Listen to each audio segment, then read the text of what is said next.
Well, hello, ladies and gentlemen, and welcome to our first edition of WGOD. The man beside me is Chris Jackson. He works for Monroe County Public Library, and we'll be hearing from him in just a moment. I want to let you all know that some really good things are happening with WGOD and yours truly. We'll talk about that another time because we're here on Mr. Jackson's time. He is taken out to be interviewed and tell us all about what he does at the library and how he does things. So at this time, I'll turn it over to you. Okay. Thanks, Mark. I appreciate the opportunity to be here and talk about what I do. So my title here at Monroe County Public Library is Special Audiences Strategist. And really my job is to make sure that our library is available to everyone in our service area, and that if there are barriers in their using our services and facilities, that we do whatever we can to mitigate those barriers, make it easy for people to use the library. So we have a couple of standard library mechanisms that we use to get our services to everyone in the community. And I should say, backing up a little bit, that Monroe County Public Library here in Indiana does serve a county of our state. So different libraries in different parts of the country and around the world have different audiences. Here in Indiana, we're mostly a county by county service area. So I'm talking about getting services to not just people who live in the two cities in our county, but who live in the rural areas as well, and often when there are disabilities that impact their ability to get to our standing services. So some of the ways we do that, we have a bookmobile service. So this is a mobile library that goes out into the county, and we try to get to rural, remote areas. We try to get to senior and assisted living facilities, and we try to get to low-income areas as well. And many people with disabilities are able to make use of our bookmobile, even though getting to the library downtown due to transportation restrictions isn't always feasible. The bookmobile can make that easier.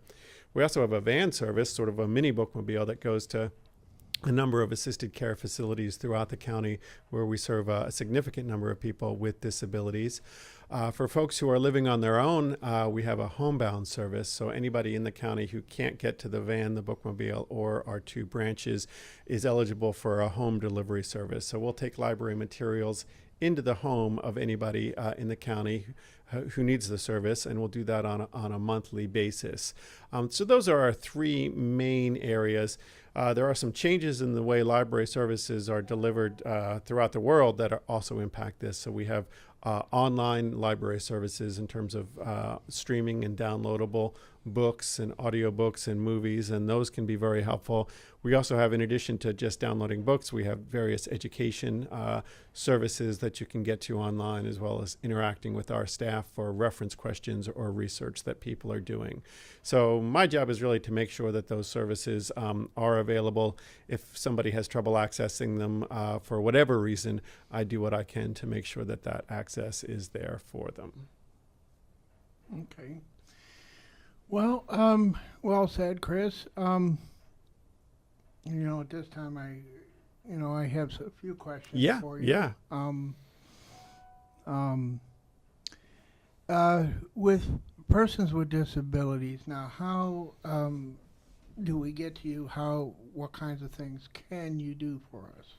Yeah, so I work with a lot of people with disabilities, and as I'm sure your regular viewers and listeners know, there's no one-size-fits-all model. So we need to figure out what works for each individual. So for some folks, it will be, and it really depends not just on the nature of their disability, but the nature of the services that they're most interested in. So still, when I think about libraries, I mostly think about people checking out books or music or movies, media to consume, and that is a large part of what we do. So I work with a number of people. For example, I work with some residents of the county who are blind. They're not able to easily travel to the library on a regular basis due to their disability, and they're not reading books in a text format, but we still have a lot of media that is of interest. So in this case, it would be audiobooks often, and music. We also have what we call a described video collection. So videos where people may not see the content but be able to experience the videos by virtue of an extra audio track that describes what's going on. So in working with those folks, we have a couple of options. We can deliver physical audiobooks, which would be books on CD or a newer format called a playaway, which is sort of an MP3 audiobook. We can deliver them to them wherever they live in the county, but we can also make available downloadable audiobooks and music, so that somebody can listen to a book through a smartphone or a tablet or a PC or laptop, and getting them set up with that sort of access is what I'm able to facilitate. So that's just one example. Other disabilities, if somebody has a mobility restriction, and doesn't live in an assisted care facility, again, that home delivery option would probably be the best way for us to get circulating media, books, movies, music to them in their home. But it depends, like I said, on what their interest is, what they want from the library, and then the nature of their disability and how we can best address whatever barriers they might be facing. Okay, just to be clear on one point, excuse me. When you provide those connections, does that necessarily mean that you are able to provide the online service itself, or just people still have to have the online service, and then you can help them and guide them? So often it's both. There are, of course, so many freely available services online that we can help people with. There is the issue that, and this is a big one, that people need internet access at home, so they'll need some kind of internet connection, whether it's broadband or dial-up or something in between. Cellular is now an option for some. We don't have a lot of tools to be able to offer there, with the exception of mobile hotspots. We have started to check out mobile hotspots. This would be a way for somebody who doesn't have home internet to get it from the library for free by checking out a little box, which is basically a cellular piece of technology that allows you to connect from anywhere that gets a cell signal. So, but assuming that somebody has internet access, we can help them access any information sources that are freely available, but the ones I'm talking about are mostly things that are only available to library card holders through our system. Now, I realize not all of your viewers will be from Monroe County, but most libraries in the United States have access to downloadable and streaming media of various sorts. It may not be the same that our library does, but a lot of those require you to have a library card account and a password that you would use to authenticate to show that your local library is providing support to these things. So we can help with general internet information issues, as well as those that are very specific to the library and your library account. Okay. And just a little FYI for you, Chris. Yes, we have viewers from that are not even in state. We have viewers from my hometown, which is Buffalo, New York, yeah. So, hello, family. How you doing? Little plug in for them. And those of you who are watching from family from other cities and states, and even I have family in England, which I've recently got some mail from them. We pray for the life of Lord Blakesley in England. We regret his passing, and I might get his job, which I'm not 100% certain at this time that I want it, or that I'll accept it because of all the perks. Some perks make me feel uncomfortable because I'm an American, I'm not English. And so, but staying on topic here, Chris, with people, like I have family from England, and what if viewers from there are considering coming to Monroe County and more specifically, even just a visit with family here? I'm sure that you can help them as well.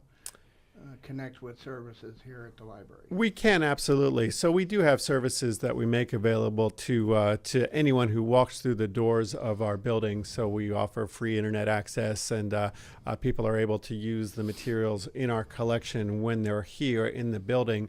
There are some services that are really only available to Monroe County residents, though. Like most libraries in the United States, we're funded largely by property taxes. So people either who own property directly or are renting or leasing an apartment or home, they're paying property taxes through their landlord or subsidizing their landlord's property taxes. So that really is our user base. And in order to get a library card, you need to show that you are a regular resident of the county. So some services would just be for local residents, but anyone coming to our buildings or other service points like the Bookmobile, we're happy to help everyone to whatever extent we can. And when it comes to our buildings, that does include the free internet access and being able to use our books and other materials here in the buildings. Okay. Well,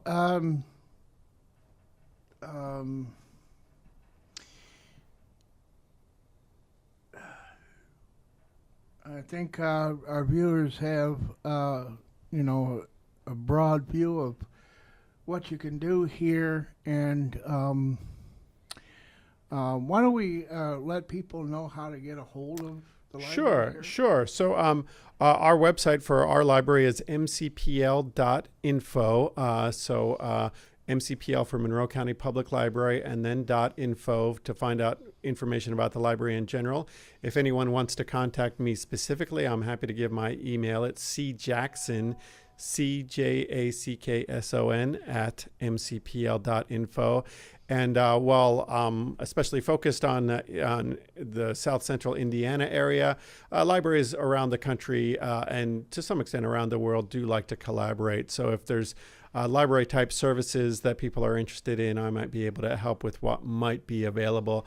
And I would encourage everyone to contact their local public library when it comes to needing information. We try to see ourselves as an information conduit.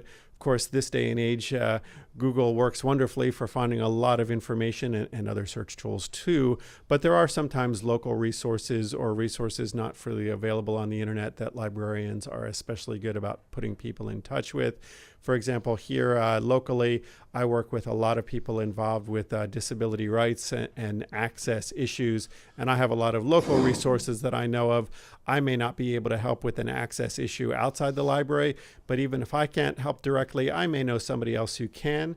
And so I would encourage everyone to contact their local public library if they're having an issue related to access because of a disability, whether it's access to transportation, to education, to other benefits or resources. We're not always able to do it ourselves, but we can often find the right person to talk to if somebody's not had luck with that. So I'm happy to help with that and can help people get in touch with different information and service resources. Okay. So you saying that you are somewhat of a community activist? Yeah, locally, we have a great organization called the Council for Community Accessibility. It's a council under the city of Bloomington, which is our county seat and the major city here in Monroe County. So I am a member of that council and work with a lot of other people. We do things like making sure that businesses and service providers, that their physical establishments comply with basic accessibility guidelines, and we have a mechanism to reward those that do and publicize the restaurants and other organizations that have taken steps to make sure that they are accessible. So that's one thing we do. We actually, coming this Saturday, so in just a few days, we're doing an anniversary celebration for the American with Disability Act, which is celebrating, I believe it's the 27th anniversary. So we'll be at our local farmers market with some interesting engagement opportunities. You'll get a chance to see what it's like to try to read Braille or I'll be staffing a booth where we'll be having some low vision simulation goggles where you can get a feel for what it might be like to live with macular degeneration or glaucoma and what that might do to your reading ability. So we'll have some different engagement opportunities that people can enjoy, and if they do most of them, they'll get a free cookie. So if you're here in Monroe County, please come to the farmers market this Saturday to interact with other people who are involved with disability rights and access issues. And that is a large part of my job at this point. We're also working locally with people providing service to people living with Alzheimer's, so a couple of initiatives there. Mm-hmm. We've got a camp that's going on here at our local library for teens on the autism spectrum, so using improv and acting as a mechanism to work on communication and socialization skills. So all sorts of things we're doing to provide services to the disability community. Just be one to ask a bit more of a specific question with visual impairments. I myself have visual, very low vision, and not because of my eyes or my optic nerve, but because of the brain itself. Mm-hmm. I do live with some brain damage, some TBI, traumatic brain injury, and if I come up and say, Chris, I need some help in that respect, then you'd be able to point me in the right direction and assist me with my visual impairments as well? Absolutely. I certainly hope that we would. We have a couple of standard mechanisms. So I mentioned for people with no vision, people who are blind or very limited vision, we have audio formats that can be helpful. We also have some magnifiers for people with limited vision, and these may not apply to you, Mark, I'm not sure, but we have some tools that can magnify either the images on a computer screen, or if you have some text that's too small to read, we have a physical magnifier that can work there as well. We can also put people in touch with, there's a wonderful national program here in the United States for getting various audio formats, either as physical media that are mailed to people in their homes, or more and more downloadable media, so we can get people in touch with those resources. So depending on the nature of how we can help, we will do what we can, absolutely. Okay. All right, so, well, my specific problem is it has to be large enough Mm-hmm. for me to be able to read it, which is about, yeah. So, when they used to teach you in, I think it's elementary school, that's where I was first taught how to do my cursive handwriting, and it was really that big. Yeah, I remember those. Yeah, those double wide lines. Yeah. Yeah, and so right now it's bad enough where it has to be that big for me to read it. And yeah. I might, is there resources that are books that are that large of a print? Yeah, that's a great question. So like most libraries, we do have a large print collection. So for people wanting to read mostly popular fiction and best-selling nonfiction, we do have this large print collection. The print is not all that large, though. It's about double to 3 times the size of a standard font size. So it does keep print access available to a lot of folks who are not able to read regular print for whatever reason. But it may not work for you if you need print that is a font size that's a ½ inch or larger. It may not be enough. But as I know you're aware of this, Mark, but there's so much that technology does for us now in terms of accessibility. So one of the things I love about smartphones and tablets and computers is that mostly we can now adjust the font size for the size that we need. And many applications do that natively. There are other magnifiers that are built in now to both Macintosh and Windows software, our operating systems, to magnify fonts. So I know my own vision continues to decline, and while on a good day during the day, I can read a typical print font size. In the evening, when my eyes are tired and when I'm physically tired, I can't read regular print comfortably anymore. I used to be able to a few years ago, and I love on my e-reader or on a tablet being able to bump up that font size a couple of notches. Keeps the text accessible to me personally. So there's a lot that technology can do for us. Of course, that technology has its major limitation that it can be expensive, both the hardware itself and sometimes the internet access that's required to use a lot of resources. So there's still a barrier there, but for folks who are newly adjusting to a disability or who are experiencing a decline, as most of us do as we get older in terms of vision, making use of those accessible technologies is something that I like to actively promote. Okay. So one suggestion I like to make here now is that possibly the library can procure for the purpose of helping people, get that larger print, maybe some tablets for those like myself that have to read things much larger with that technology deployed, and it belongs to the library. Yeah. It has your stickers or whatever. But we may be able to use them. Yeah, we have actually looked at that. We did a pilot program. It's probably been about 3 or 4 years ago, where we did acquire some iPads for use for people with disabilities.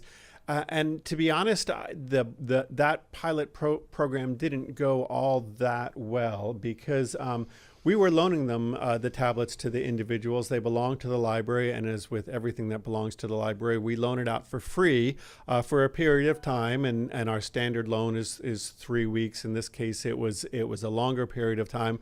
But we would loan the technology, and then we would need it back. We were finding that either people with disabilities, with, in this case, limited vision or who are blind, if they didn't already use the technology, it was very hard for us to provide enough support to get them up to speed in a reasonable period of time.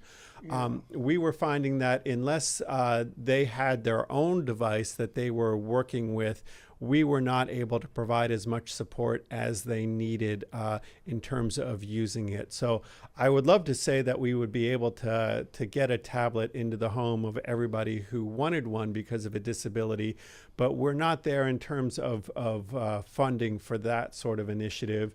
And the shorter term of loaning somebody a tablet for, let's say, a month or 2 months, we could do that and try to do that on a limited basis, but being able to spend enough time with them to get them to be able to comfortably use it actually wasn't something we were able to do with our staffing. It required a lot of one-on-one time with them where they lived, and we were able to do that only on a limited basis and wasn't all that successful. So what we can do, though, is if somebody has a caregiver at home, either a family, if they're living with a family member, or have a professional caregiver who we may be able to meet with, we can, who is comfortable with the technology, we can work with both parties, both the person with the disability and the caregiver, and hopefully the caregiver can provide that ongoing support on how to use the tablet or the laptop or smartphone or whatever the technology is. But yeah, that's something that until the technology becomes cheaper and more commonplace, we want to provide that sort of assistance, but we're actually limited mostly by the staffing. We just don't have staff to spend to go into somebody's home on a weekly basis and help them get up to speed, because it is a steep learning curve in terms of using that kind of technology. Yeah, and for those of you out there that are kind of like me, you got some mobility still left in you, and you can come to the library. Is it possible that you could provide computers? I know you have in your vital room, you have, was it 3 computers? I don't know how many. So right there, and I know which room you're talking about. We do have 3 computers there that do have larger screens.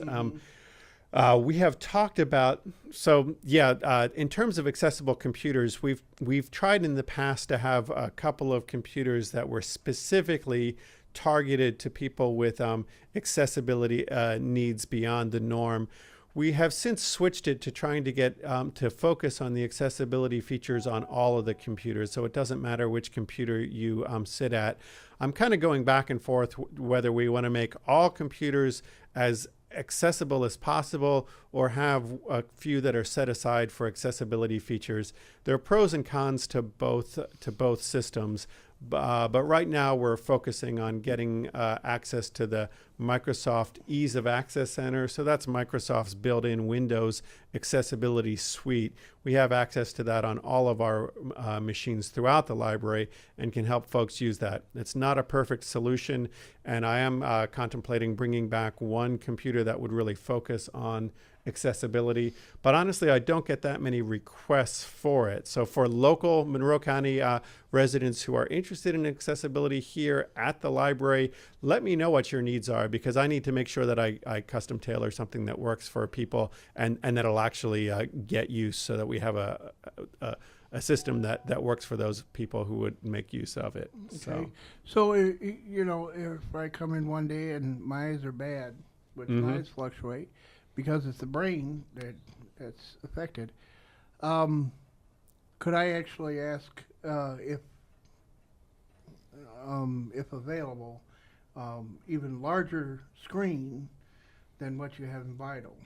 So yeah, the larger screens we have, we're actually sitting downstairs in a portion of the library that we call Level Up, where we do have a number of larger screen machines as well. So those are reservable, and so it would be the ones if you needed a larger screen just outside of the studio where we're recording. So we could work with those for you as well. Okay.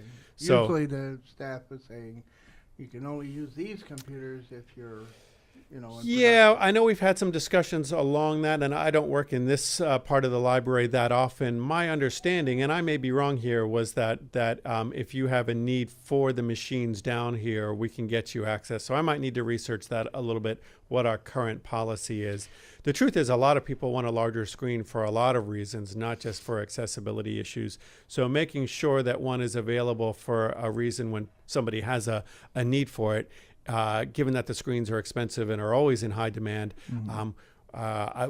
we'd need to see what the best solution is there for you. But if somebody coming to me is a good way to go about it, because if I'm aware of the need and it's not being met, I can look at what we can do to improve our accessibility. So I would. So hopefully, if someone like me comes down here and I need that computer because I can't see very well, and they're resistive, I can come and see if. Absolutely, I like to think of myself as a problem solver for access issues. So I have some ability to make what we call a reasonable accommodation. If somebody needs an accommodation due to a disability, I'd like to do what we can to make that accommodation, even if it requires changing our procedures or our official policy. I mean, we are obligated and want to meet everyone's needs, and sometimes the way we have things set up doesn't work for everybody. And when that's the case, my job is to make it work if I can. So. Okay, and I'm sure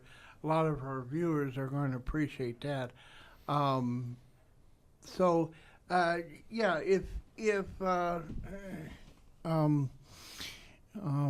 any of our viewers have any questions for other questions for Chris, you could either, you know, as he said before, you can contact him at the library, as he said in his email. You can also email me with your questions at blankmark27@gmail.com, and I would be more than willing to forward those questions to Mr. Jackson, and he will. And if you want to you want me to reveal your email to Mr. Jackson, that's something you can do. Just put that in your email. We need actual written permission to pass on your email to Mr. Jackson. We don't want to step on anybody's Sure. toes. No, we take privacy and confidentiality very seriously ourselves, so I totally understand and support that. Yeah. Oftentimes people have a good reason for keeping items confidential or private, so we absolutely respect that. Okay. So we've had nearly 30 minutes of our time, of Mr. Jackson's time here, and we'd like to thank him for that time that he's set aside to talk with us. and my viewers. And thank you as a viewer. At this time, I always ask that anybody who is not a religious-minded person or believes it's controversial, including Mr. Jackson, of course, they could excuse themselves or just turn off the tape or the video recording, and because at this time I usually pray about the session, and this is WGOD now in Bloomington, Indiana, broadcast from Monroe County Public Library, and I just want to shout out to the library itself and convey my gratitude for allowing my services to be run in the library, and I hope that Mr. Jackson, if the library allows any free will advertisements for their services, for general information, Mr. Jackson can email that to me, and I'll put it on Blakely Tribune. Yeah, great, Okay. wonderful. Yeah, So- we're always want to make sure that everybody eligible for our services takes full advantage of them. So I appreciate that opportunity, Yeah, as well as and- just being here today. Yeah, and just an FYI, anyone who wants to advertise in Blakely for Blakely Tribune, it is 100% free will. We don't charge for anything. We don't ask for donations or anything like that, because the library helps us out, and we're very grateful for that. And so, because of that, we are not professional advertisers. We just present whatever you give us. So if there's any pictures or any content, we ask that you construct it. We can't. Sure. We cannot construct any advertisements. So because we don't want to be, make mistakes and, convey the wrong information. So say Chris said, Mark, we want you to put this in your newsletter, and just put it out there and let people know. We can do that, but we ask Chris to provide Sure. the page. Yeah, and now with the way the internet works, it's linking to our website and our social media, our Facebook and other social media sites is probably the best way. That way, it's not just one piece of information, but as we put new things on our social media. I'm not sure, do you do a Facebook or other social media as No. well? Okay, so maybe that wouldn't be the best option, but linking to our website and our events page, where we have all sorts of new things coming up all the time in terms of programs and services here at the library. That's the best way And for us to that's- keep it current. That's generally advertised on the main page where they can, as a link. It is. We focus on our events. We have scrolling content on our main page where people can see upcoming events, and anything new that we're especially trying to promote, we try to feature it there on our homepage. Okay. So, And yeah. just in case that page is not seen in certain areas and you'd like to see it, we will be trying to work with Chris and the assistant director here to try to figure a way to advertise to the rest of the world on what they do here and what they are capable of, and the growing needs of the community and what they can do for people. And like I said, you can anybody can advertise on Blakely Tribune on the web. And Blakely Tribune is worldwide, so we get a worldwide audience with that.